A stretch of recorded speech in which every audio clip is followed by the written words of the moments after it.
आमचं ठरलंयची लोकप्रिय घोषणा 2019च्या कोल्हापूर लोकसभेसाठी देण्यात आली होती. कोल्हापूरच्या लोकसभेच्या निमित्ताने मवियाचा प्राथमिक प्रयोग झाला होता. 2019च्या लोकसभेत राष्ट्रवादीकडून होते धनंजय महाडिक तर शिवसेनेकडून होते संजय मंडलिक. काँग्रेसच्या सतेज पाटलांनी आपली संपूर्ण ताकद यावेळी शिवसेनेच्या संजय मंडलिकांच्या बाजूने उभा केली होती. बंटी पाटलांच्या ताकदीने गतवेळी शिवसेनेच्या संजय मंडलिकांचा विजय झाला होता. ही होती कोल्हापूर लोकसभेची पार्श्वभूमी.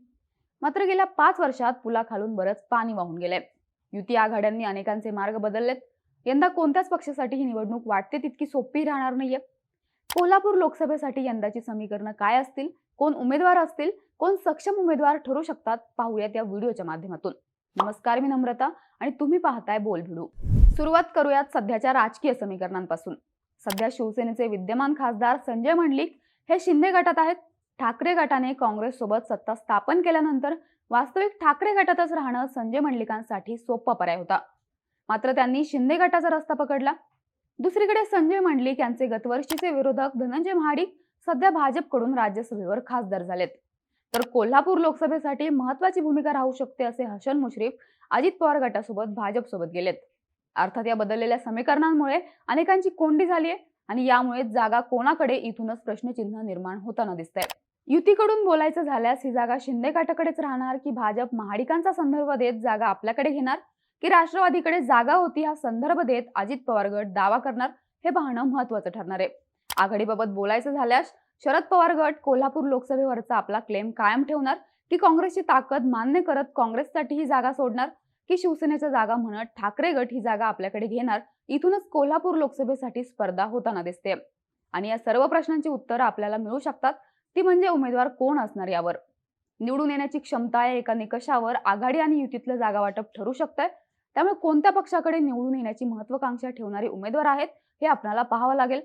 उमेदवार कोण याचं उत्तर मिळाल्यास कोल्हापूर लोकसभेचं काय होणार याचा अंदाज आपल्याला लावता येतोय. सुरुवात करूयात महायुतीपासून.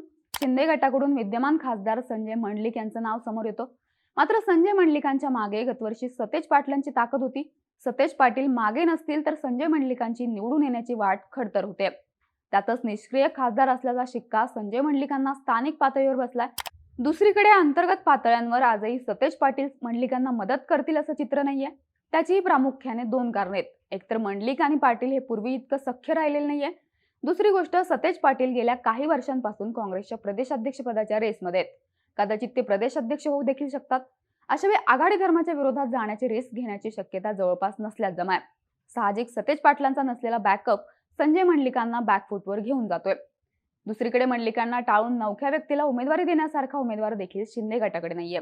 अशावेळी पर्याय उभा राहतो तो भाजपचा. भाजपकडे कोल्हापूरची जागा गेली तर प्रमुख 2 उमेदवार रिंगणात येतात. एक आहेत समरजित घाटगे आणि दुसरे आहेत महाडिक कुटुंब. समरजित घाटगेंना लोकसभा देऊन मुश्रीफ घाटगे संघर्ष संपवण्याची तयारी हायकमांड आखू शकतात. मात्र इथे घाटगेंची पावरच मुश्रीफ विरोधामुळे तयार झाल्याचं मान्य करावं लागतं.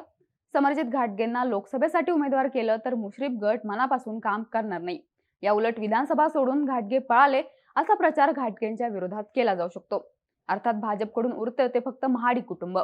महाडिक कुटुंबातून राज्यसभेवर असणारे स्वतः धनंजय महाडिक किंवा महाडिक कुटुंबातल्या अरुंधती महाडिक किंवा शोमिका महाडिक यांची नावं चर्चेत येतात.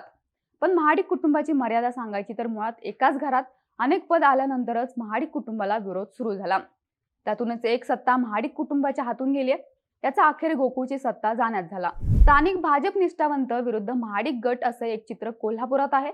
त्यातच सिक्युअर असणारी राज्यसभा सोडून लोकसभेचं तिकीट घेण्याची रिस्क स्वतः धनंजय महाडिक घेणार नाहीत. अशावेळी भाजपसारख्या पक्षासमोर देखील उमेदवारीचा शोध घेण्याची वेळ आल्यास दिसते. शिंदेची शिवसेना आणि भाजप हे 2 पर्याय सोडले तर तिसरा पर्याय येतो तो अजित पवार गटाचा. अजित पवार गटाकडून हसन मुश्रीफ यांचा पर्याय समोर येऊ शकतो. मात्र गेल्या 2-4 वर्षात कोल्हापूरचं वातावरण हिंदुत्ववादी राजकारणाचं झालंय. अशावेळी हसन मुश्रीफांचा प्रचार करण्याची जबाबदारी समरजित घाटगेंसह भाजपच्या हिंदुत्ववादी कार्यकर्त्यांवर आली तर मोठी अडचण भाजपसमोर निर्माण होऊ शकते. साहजिक हसन मुश्रीफांचं नाव देखील बॅकफुटवर पडतं. अर्थात अजित पवार गटाकडून देखील कोल्हापूरच्या जागेसाठी तुल्यबळ स्पर्धक दिसत नाही. आता बोलूयात महाविकास आघाडीबद्दल.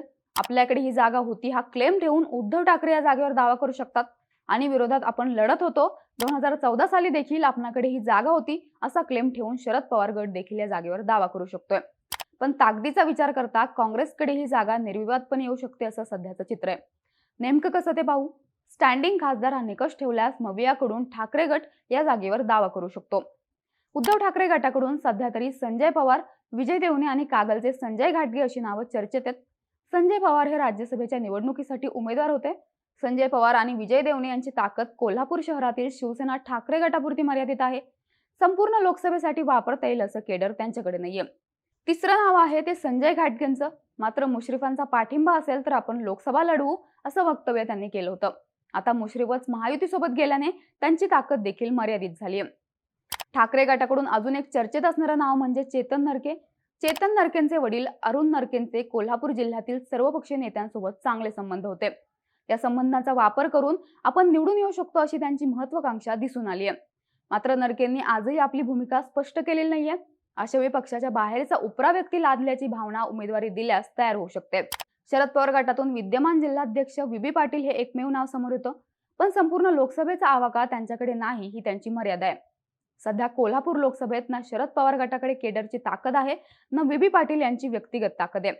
व्ही पाटील सोडून विचार करायचा झाल्यास मध्यंतरीच्या काळात कोल्हापूरच्या शाहू महाराजांच्या नावाच्या चर्चा झाल्या होत्या. ते शरद पवारांसोबत एका व्यासपीठावर देखील आले होते. पण नंतरच्या काळात आपण लोकसभा लढवण्यास उत्सुक नाही त्यांनी स्पष्ट केलं होतं. अर्थात शरद पवार गट आणि ठाकरे गट या दोन्ही गटांची कोल्हापुरात म्हणावी तितकी ताकद नाहीये. संपूर्ण कोल्हापूर लोकसभेतून गावागावात बूथ उभा करू शकतील असं केडर बेस फुटीमुळे या दोन्ही पक्षांचं राहिलेलं नाहीये. अशा वेळी पर्याय येतो तो काँग्रेसचा. काँग्रेसचं सध्या दोन नावं तुल्यबळ समजली जात आहेत. त्यातले एक नाव असेल स्वतः सतेज पाटलांचं आणि दुसरं नाव असेल बाजीराव खाडेंचं. यापैकी बंटी पाटलांच्या मागे कोल्हापूर काँग्रेसची एक हाती कमांड आहे. बंटी पाटील उमेदवार असतील तर विरोधकांसाठी कोल्हापूर लोकसभा जड जाऊ शकते. पण भविष्यातली राज्यातली संधी, प्रदेशाध्यक्ष पदावर असणारी दावेदारी अशा अनेक गोष्टींवर बंटी पाटलांना पाणी सोडावं लागू शकतं. त्यातही सतेज पाटील हे नेहमीच किंग मेकर होण्याच्या भूमिकेला प्राधान्य देत आलेत. त्यामुळे काँग्रेसकडून नौका उमेदवार आणून त्याच्या पाठीमागे आपली ताकद उभी करण्याकडे बंटी पाटलांचा कल असू शकतोय. साहजिकच अशा वेळी समोर येणारं नाव आहे ते बाजीराव खाडेंचं. बाजीराव खाडेंच्या नावाची चर्चा होण्याचं पहिलं कारण म्हणजे काँग्रेसची स्ट्रॅटेजी. भाजपने अँटी इन्कम्बन्सी निवडणुकीत रिफ्लेक्ट होऊ नये म्हणून गुजरात, राजस्थान, मध्य प्रदेश या राज्यात नौखे उमेदवार उभ्या केले. ही स्ट्रॅटेजी आगामी लोकसभेसाठी काँग्रेसकडून देखील अंमलात येईल. नौका उमेदवार उभा करून त्याच्या मागे प्रस्तावितांची ताकद उभा करण्याकडे पक्षाचा कल असणार आहे. पी.एन. पाटील यांचे समर्थक अशी त्यांची ओळख आहे. पण काँग्रेस हायकमांड सोबतचे संबंध व केडरचा पाठिंबा या ताकदीवर खाडेंचं नाव पुढे येताना दिसते. त्यांच्या मागे काँग्रेस एकनिष्ठ कार्यकर्ता या फॅक्टरवर बंटी पाटील आपली ताकद उभा करू शकतील. याशिवाय दुसरीकडे बाजीराव खाडेंनी देखील आतापर्यंत पूर समिती, साखर कारखान्याचे प्रश्न यासारखे मुद्दे मांडून आपली ओळख तयार केली. दिल्ली हायकमांड सोबतचे संबंध व जिल्ह्यातल्या राजकारणातून नसलेला विरोध यातून खाडेंचं नाव काँग्रेसकडून समोर येऊ शकते. पण नौका उमेदवार हीच गोष्ट काँग्रेस समोरची अडचण ठरू शकते. अशा वेळी प्रस्थापितांना तिकीट देण्याची खेळी भाजप आखू शकते किंवा भाजपकडून देखील नौख्या उमेदवाराला तिकीट फायनल केलं जाऊ शकतं. सध्या तरी कोल्हापूर लोकसभेबाबत बोलताना दोन्ही पक्षांकडे तुल्यबळ उमेदवार दिसत नाहीये. मात्र नौका उमेदवार देताना काँग्रेसची ताकद मोठी दिसते. या उलट सोलापूर सारख्या ठिकाणी भाजपने गतवर्षी जो प्रयोग केला तशा प्रकारे नौख्या उमेदवाराला भाजपने तिकीट दिलं तरी देखील त्यांच्या मागे महाडिक व मुश्रीफ गटाची ताकद उभा करण्याची कामगिरी भाजप आखू शकते. थोडक्यात कोल्हापूरचा जो काही सामना होईल तो तुर्तास तरी दोन नौख्या उमेदवारांमध्ये होताना दिसून येईल. यात काँग्रेसकडून बाजीराव खाडे उमेदवार असू शकतील तर भाजपकडून देखील असंच आश्चर्यकारक नाव समोर येऊ शकेल. तुमचा कोल्हापूर लोकसभेबाबतचा अंदाज कमेंट करून नक्की सांगा आणि अशाच माहितीपूर्ण व्हिडिओसाठी बोलबिडीच्या YouTube चॅनलला सबस्क्राईब करायला विसरू नका.